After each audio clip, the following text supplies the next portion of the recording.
Hello everybody in Bobcats Nation, and welcome to the first pregame show for the Byram Hills boys varsity basketball game. This one between your Bobcats and John Jay Cross River. I'm Will Harrison, joined by the newest member of Syracuse University, Drew Krevlin.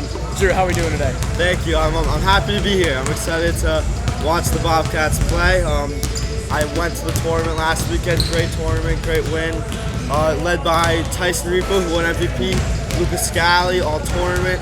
I'm excited to see what they can do today. What are your predictions for them today? Yeah, I think Tyson Repo, obviously, going into this season, he was the guy. He dropped 16 in the last game. Double-digit points for him is honestly an expectation every single game. I think he is our leading scorer again today versus John Jay. I think he can put up double digits. I think that him, Scally, we got a lot of volume scorers on the team this year. And also, I'm a senior. I've watched Byram Hills basketball evolve over the years. This is definitely the tallest team that we've had. Look at the starting lineup. Zach Afobe, Tyson Repo, Luke Berliner. All of these guys are 6 feet and over. It's a tough team to guard. We got Luke Berliner, Mr. Double-Double, always putting up a consistent 10 to 12 points, 10 to 12 rebounds.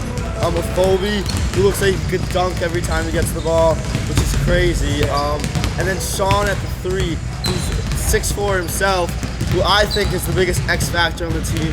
When Sean gets going, I think he's unstoppable. And like we saw last year in the playoffs, I remember the game we got eliminated. Sean Siegel really stepped up. He was the one guy to step up, and he kind of led the team to keep it into a close game. Although they lost, he really stepped up, and I think he learns from that. And this year, he really improved, and he's the X factor to them winning it all. Yeah, one thing I'm seeing this year is obviously last year the team lost a lot of key pieces. Danny Bernstein, who I believe was their main scorer, was lost. Bobby Chicoine and Benny Rackauer, who were big physical guys. They were always hitting the deck, and they were always really the guys who put the most effort on the court. And the big question was, how are we going to replace those minutes in the lineup? And I think we're seeing that with, as you said, with Sean Siegel and with Luke Berliner. Those two guys always hustling, always diving on the ground, always really into it on defense, and they'll always make a big play when you need them to.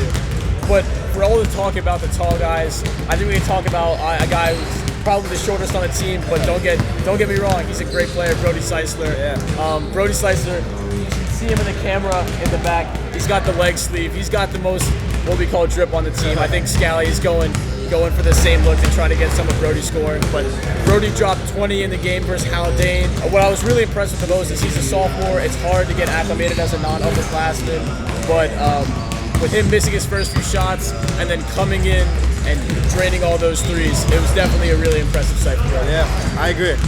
All right. So we're joined by our third member here, Ansh Arbati, obviously presented by the Byram Blitz. Ansh is a big member of the Byram Blitz. Coming in a little late, he was busy, but there's always time for Ansh Arbati at a Byram Hills event. How's it going? So Ansh, we were just going over a little bit of the Bronxville tourney, a little bit of the preview today. Ansh, some like to call you the leader of our student section. You're the main person who comes in, gets the team riled up during the free throws, opposing free throws. Ansh, what can we expect from a student section perspective on this game? You know, whenever you come out to watch Byram Hills play, it's a great experience, not only for the players, but for the fans and everyone involved. And I'm just really excited to, support the team today in this matchup. And seeing what they did this weekend was great. You know, we finally got to see the team come together a little bit with Tyson stepping up as usual. You know, Lucas Scally, Luke Berliner. And, it's even more fun when everyone in the student section is into it. And I take pride in, kind of uniting everyone, I guess, at some point. So I'm excited. Whiteout theme today, man. Whiteout theme. I think Whiteout theme, I would say, is obviously the best theme. Looking at us, John Jay has just arrived. I think the clear advantage here is we got the height on John Jay. Yeah, definitely have the height. I think definitely we'll be able to hit those deep threes. We'll be able to get up in the paint, and it should be a lot of fun. Yeah. Also, one more thing is health of the team with basketball injuries so relevant, but Tyler Lynch, who had an ankle injury, he's healthy tonight. I believe he's going to play. Zach Afobe hurt his wrist.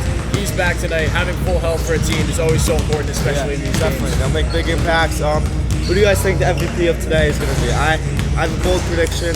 I think Brody Seisler is going to step up again, and he's going to have a day. He's going to get like 15 points after his 22-point game a couple games ago. He's my MVP for today. I have Sean Siegel coming in. Sean's been a veteran on this team for a couple years now, and he's a player that everyone's team looks up to, and he's always looking to make some big plays. Yeah, I'm gonna pick one of my windmill guys here. I'm going with the guy who doesn't always stuff the stat sheet, but he does the hustle. Christian Bellantoni. I promise you, it's gonna be a close game. Christian Bellantoni is gonna make a great play on the defensive end of the game, and it's gonna be Christian Bellantoni's game. That's my guy. Bold. I like it. You know, he's a glue guy. He's like the Shane Battier of the team. He's always willing to make the plays that don't always show up in the stat sheet. You know, but he's one of these great guys. So the boys are just getting warmed up here. Should be a fun game. Whiteout, student section. It's going to be a lot of fun. Yeah, and here. just looking at John Jay, you know, it looks like they're shooting the lights out here. yeah, it looks like we got some good shooters. Gotta close out on defense. Use the spear. Shooting games, always fun. Always fun. Yeah, Byrom's got some great perimeter D though, you know, so their D's always really good in 3-point lines. So yeah. Thank you guys for joining the Byram Blitz pregame show today. I'm Duke Revlin. I'm Will Harrison. I'm Antravati. We'll see you guys next time. Thank you for watching. Thank you.